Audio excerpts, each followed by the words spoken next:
we have to count the blessings of the God. ప్రతి నిత్యం అంట దేవుడు చేసిన మేళ్ళని, దేవుడు మనకిచ్చిన దీవెనలని మనం లెక్క పెట్టుకుంటూనే ఉండాలంట. ఆయన మేళ్ళని మనము ఆయన మేళ్ళకై కృతజ్ఞతలు చెల్లిస్తూనే ఉండాలంట.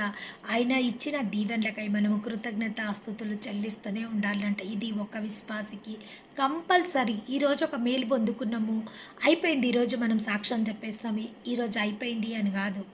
అది నెమరవేసుకోవాలంట. ఆయన చేసిన మేళ్ళు, నీవు చేసిన మేళ్ళకై, నీవు చూపిన కృపలకై వందనం యేసయ్యా, వందనం యేసయ్యా, వందనము యేసయ్యా, వందనము యేసయ్యా.